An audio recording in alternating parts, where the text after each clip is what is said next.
आप कल्पना नहीं कर सकते हैं कि 30.8 अरब साल पहले ब्रह्मांड नहीं था, सिर्फ अंधकार था। ब्रह्मांड अधिकांश हिस्से डार्क मैटर और डार्क एनर्जी से बना हुआ है जिसे हम देख नहीं सकते हैं।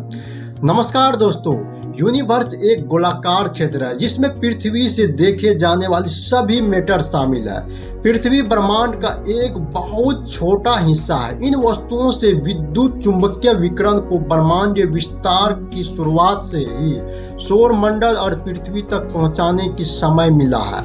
यूनिवर्स का जन्म होता है, इससे तुरंत बाद ही यूनिवर्स बहुत तेजी से फैलता है, इतनी तेजी से कि एक एटम के आकार से यह ब्रह्मांड का कई गुना बड़ा हो जाता है। फिनोमेना को कॉस्मिक और इन्फेक्शन कहा जाता है। अब कॉस्मिक इन्फेक्शन के बाद से यूनिवर्स कांस्टेंट और एक्सपेंडेंटेड होते रहती है और इसके यह ब्रह्मांड लगातार फैल रहा है। और यूनिवर्स गैलेक्सी आकाश गंगाओं में अनेक प्रकार के ऊर्जाएं और द्रव्य, छोटे छोटे धूल कण, मैटर, ज्यादातर हाइड्रोजन और हीलियम गैस, सूर्य, चंद्रमा, तारा, सभी ग्रह, आकाश गंगाएं, गैस, धूल, ऊर्जा और अंतरिक्ष, पृथ्वी का संपूर्ण भाग को एक ब्रह्मांड के अंतर्गत आते हैं।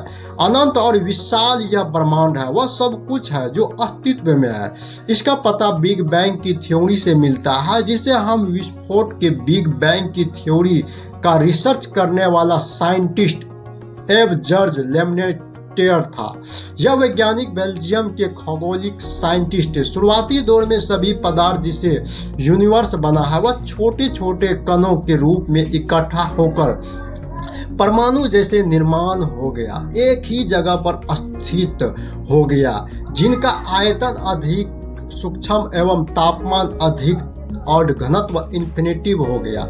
यह किसी कारणवश इसमें एक महाविस्फोट हुआ, जिसे बिग बैंग की थ्योरी के नाम से जाना गया। इसमें अचानक विस्फोट से पदार्थ का बिखराव हुआ और जिसमें से सामान्य पदार्थ का निर्माण हुआ, जिससे अनेक प्रकार के पिंडों और प्लैनेटों को निर्माण हुआ। और गुरुत्वाकर्षण के कारण यानी ग्रेविटी के कारण गैस और धूल, आकाश गंगाएं, तारे, ग्रह और अन्य चीजें बनी। यही विस्फोट 30.7 अरब वर्ष पहले हुई थी। महाविस्फोट के लगभग 10.5 अरब वर्ष यानी आज से 4.5 अरब वर्ष पूर्व सौर मंडल का विकास हुआ, जिसमें से ग्रह तथा उपग्रह का निर्माण हुआ और इस समय इसमें लगातार विस्तार जारी है। इसको साबित करने के लिए आकाश गंगाओं के बीच बढ़ती दूरी, नासा के वैज्ञानिक ने 11 फरवरी 2013 को इस आधार पर नासा के यूनिवर्स के आयु यानी 13.7 अरब वर्ष निर्धारित की थी। ब्रह्मांड के रहस्यों को जानने के लिए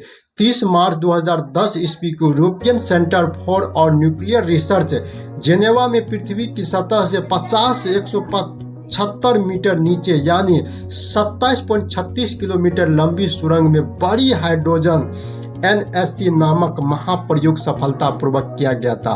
ब्रह्मांड का व्यास 10⁸ प्रकाश वर्ष और ब्रह्मांड में अनुमान है कि 100 अरब गैलेक्सी है और एक गैलेक्सी में अनुमान है कि 100 अरब तारे स्टार है। गैलेक्सी तारों का एक ऐसा समूह जो धुंधला सा दिखाई पड़ता है तथा जो तारा निर्माण की प्रक्रिया की शुरुआत है। गैस पुंज गैलेक्सी है। हमारी पृथ्वी अपनी एक गैलेक्सी है जिसे आकाश गंगा कहते हैं। इस गैलेक्सी के 80% भाग सप्रिल यानी गोलाकार है। इस गैलेक्सी को सबसे पहले गैलीलियो ने ही देखा था। आर्यन नेबुला हमारी आकाश गंगा की सबसे शीतल और चमकीले तारे का समूह है। पृथ्वी तक पहुंचती है। यह भविष्य के दृश्य सीमा 19 बिलियन पारसेक 62 बिलियन प्रकाश वर्ष की दूरी पर गणना की जाती है। यह मानते हुए कि ब्रह्मांड यूनिवर्स लाइट की स्पीड से भी तेजी से एक्सपेंड किया जा रहा है और अब यह एक्सपेंशन इतनी कम समय के लिए किया जा रहा है कि 0.0001 सेकेंड में इस ध्रुवीय स्फीति इन ब्रह्मांडों के सभी द्रव्यमानों को विकसित किया और ब्रह्मांड की संरचना के इन्वेस्टिंग और हाईली एक्सपोज में बदल दिया। और ब्रह्मांड के आकार के बड़े होने की गति धीमी हो गई। अब जब हम देखें कि यूनिवर्स में कॉस्मिक एक्सपेंशन की बात है तो इसमें माइक्रो सेकेंड की बात करें तो माइक्रो सेकेंड वाले मोमेंट की बात करते हैं, जो ना जिसमें बहुत सारे एक्सपोज और टेलीकॉम एक्सपेंशन की है। यह वीडियो कैसे लगा नीचे कमेंट जरूर करना, लाइक और सब्सक्राइब जरूर करना।